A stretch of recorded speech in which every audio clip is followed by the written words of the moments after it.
Legalities కానీ లేకపోతే ఇటువంటి ఏమైనా అడ్డొస్తున్నాయా? అదే ఉండదు కదా, వాళ్ళంతా అవుట్ సోర్సింగ్ కదా. ఖచ్చితంగా ఉండదు వెంకటకృష్ణ గారు. అంటే ఇక్కడ ఒక చిన్న లైక్ ఎనాలజీ తీసుకొచ్చే ప్రయత్నం చేస్తాను వెంకటకృష్ణ గారు.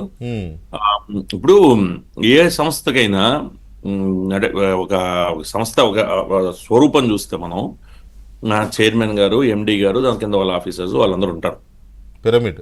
ఫస్ట్ క్వశ్చన్ ఏంటంటే who is the decision making authority? So ఎవరు డెసిషన్ తీసుకోవాలి, ఎవరు ఇంప్లిమెంట్ చేయాలి అనే పాయింట్ మీదకి వెళ్తే మనం, సో ఇందులో ఇక్కడ డిఫరెన్స్ కూడా ఏమొస్తుంటే కార్పొరేషన్స్ లో ఏంటి పరిస్థితి అన్న విషయం కూడా వస్తుంది. కార్పొరేషన్స్ లో బోర్డు మీటింగ్స్ జరగడం కానీ ఇవన్నీ కూడా జరుగుతూ ఉంటాయి. ప్రతిదీ బోర్డు మీటింగ్ లో పెట్టడం, దానికి ఆమోదం తీసుకోవడం లాంటిది కూడా జరుగుతూ ఉంటుంది. మరి బోర్డు మీటింగ్ ఎవరు హెడ్ చేస్తారు? చైర్మన్ గారే హెడ్ చేస్తారు. ఇక్కడ మనం అబ్జర్వ్ చేస్తే చైర్మన్ ఒక డెసిషన్ తీసుకున్నారు, అది ఆయన ఒక్కడే డెసిషన్ తీసుకున్నారని కూడా నేను అనుకోను. యూనిలాటరల్ గా ఆయన ఒక్కడే తీసేసుకొని 400 మందిని తీసేయండి అని అంత పెద్ద డెసిషన్ బోర్డ్ డెసిషన్ అని చెప్తున్నారు కదా ఆయన. బోర్డ్ డెసిషన్ చెప్పారు. బోర్డ్ డెసిషన్ మినిస్టర్ గారు ఉన్నారు, చైర్మన్ ఉన్నాడు, ఎండి ఉన్నాడు, other directors are there. Subsequent గా రాటిఫికేషన్ కూడా జరిగింది. ఇక్కడ పాయింట్ ఏమొస్తుందంటే చైర్మన్ గారు తీసుకొని బోర్డు ఒక డెసిషన్ తీసుకున్నాక అది ప్రభుత్వానికి అనుగుణంగానే డెసిషన్ కూడా ఉండుంటుంది. ఎందుకంటే తీసుకున్నప్పుడు డెసిషన్ ఎవరెవరికైతే ఇన్ఫార్మ్ చేయాలో కాంపిటెంట్ అథారిటీస్ ఎవరు ఉంటారో వాళ్ళందరికీ అథారిటీస్ కన్సర్న్ ఎవరైతే ఉంటారో వాళ్ళందరికీ ఇన్ఫార్మ్ కూడా చేసుకుంటారు. ఈ డెసిషన్ తీసుకున్నాక ఎండి గారు ఎవరు? ఎండి గారు is an employee of the, MD గారు పెద్ద ఐఏఎస్ ఆఫీసర్ అయినా ఆయన is an employee of the state government. So ఒక డెసిషన్ తీసుకున్నాక ఒక బోర్డు, కార్పొరేషను ఆయన అమలు చేయాల్సిన బాధ్యత ఖచ్చితంగా ఆయన మీద ఉంటుంది. లేకపోతే దాన్ని మనం ఇంగ్లీష్లో డెరిలిక్షన్ ఆఫ్ డ్యూటీ అంటాం, లేదా అబ్డిగేషన్ ఆఫ్ రెస్పాన్సిబిలిటీ అంటాం. అంటే ఆయనకి ఇచ్చిన బాధ్యత ఏదైతే ఉందో అది ఖచ్చితంగా ఆయన చేయలేదని మనం భావించాల్సి వస్తుంది వెంకటకృష్ణ గారు. మరి చేయనప్పుడు ఆయన మీద చర్యలు ఉండవు అంటే ఖచ్చితంగా చర్యలు కూడా ఉంటాయి. ఏదైతే రూల్స్ దాన్ని నేను చెప్పుకున్నానో ఆ రూల్స్ ప్రకారం చర్యలు కూడా ఉంటాయి. ఇక్కడ నేను ఒక చిన్న ఎగ్జాంపుల్ చెప్పే ప్రయత్నం చేస్తాను వెంకటకృష్ణ గారు.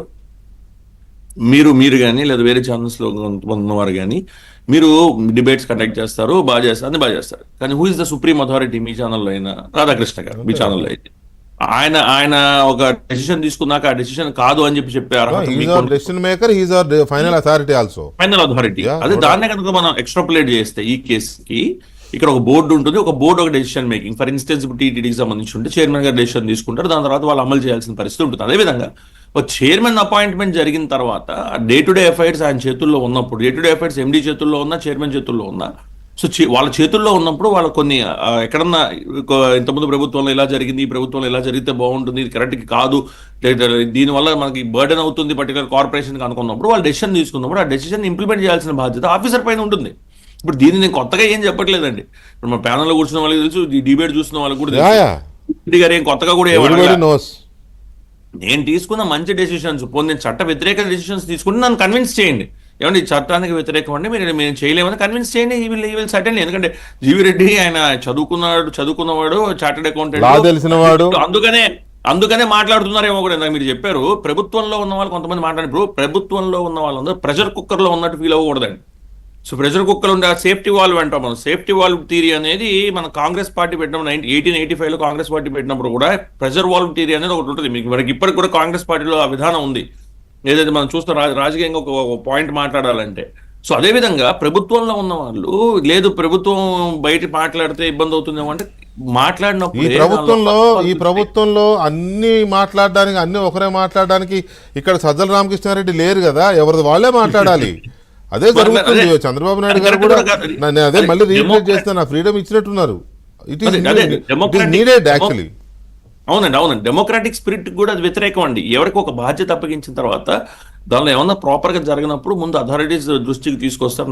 నాకు తెలిసినంత వరకు జీవి రెడ్డి గారు ఆల్రెడీ అథారిటీస్ దృష్టికి తీసుకురావడానికి చాలా ప్రయత్నాలు చేశారు.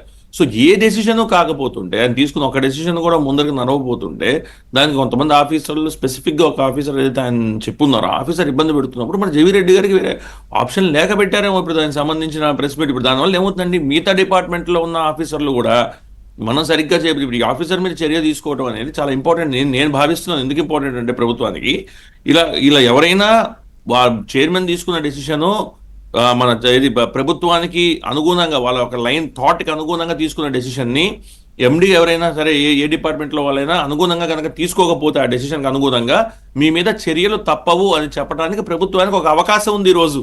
సో మళ్ళా అదొకటి press జీవి meet లో జీవి మళ్ళా వేరే ప్రెస్ chairman రావడం కాన్ఫరెన్స్ బయటికి. పెట్టడానికి జీవి ప్రెస్ కాన్ఫరెన్స్ పెట్టడానికి ఏదో ఎండి తనకు సహకరించట్లేదనో తనకి ఎండికి మధ్య ఏదో గ్యాప్ ఉందనో అది కాదు లేదు. కదా. ఈ ఈ Corporation. కార్పొరేషన్ లో so many flaws are there. There, గత ప్రభుత్వ yes. హయాంలో వాటిని Yes. బయటికి రాకుండా తొక్కి పెట్టడం కోసం కొంతమంది బ్లాక్ షీప్స్ లాగా వ్యవహరిస్తున్నారు. దాన్ని ఎక్స్ప్లాయిట్ చేయదలుచుకున్నట్టున్నాడు ఈ ప్రెస్ కాన్ఫరెన్స్ ద్వారా. అంటే 9 దీనివల్ల- నెలల నుంచి దీనివల్ల- 1 రూపాయి కూడా ఇన్కమ్ రాలేదు అంటే Correct. చంపేయడమే. ఇప్పుడు స్టీల్ ప్లాంట్ చంపాలని ఏం చేశారు? That is what we call as జీతాలు sabotage. ఇవ్వకుండానో ఆదాయం రాకుండా ఉత్పత్తిని చంపేసి స్టీల్ ప్లాంట్ ని చంపేయాలనుకున్నారు కదా. కార్మికులు Yes, పోరాడబట్టి వాళ్ళు అది బతికింది. అదే కదా ఇది కూడా అలా చేద్దాం అనుకున్న దాన్ని ఆయన బయట పెడదాం అనుకున్నట్టున్నాడు. ఒక్క నిమిషము. Right. Is there anything to conclude please? Yeah ఏం లేదండి. ఇప్పుడు నేను ఒక చెప్పే పాయింట్ ఏంటంటే ఇక్కడ సో ఇప్పుడు ఈయన తీసుకున్న డెసిషన్ అనేది నిజంగానే మనం అంటే ఒక ఎక్స్టెంట్ వరకు అయితే నాకు మీరు అన్నట్టు మీరు మిగతా విషయాలు కూడా మాట్లాడారు. దాంతో ఒక పాత్ బ్రేకింగ్ డెసిషన్ ఎలా అవుతుందంటే నాకు మీతో కూడా ఇనిషియల్ రిమార్క్స్ లో చెప్పారు. ఇంకొక డిపార్ట్మెంట్ కి సంబంధించిన లేదా ఇంకొక కార్పొరేషన్ కి సంబంధించిన చైర్మన్ గారు కూడా మీతో పంచుకున్నారు ఈ విధంగా ఇలా జరుగుతుంది నాకు. ఒకరు కాదు, ఇద్దరు ముగ్గురు ఉన్నారు. ప్రతివారు వచ్చి దీని మీద కనుక చర్యలు తీసుకుంటే ప్రతివారు ఇబ్బంది పడాల్సిన అవసరం లేదు. ఈ చైర్మన్ మనం అపాయింట్ చేసింది ఏదో for the sake of appointment చేయలేదు కదండి. వీళ్ళు నిజంగా పని చేయాలి. వీళ్ళు నిజంగా పని చేయటం వల్ల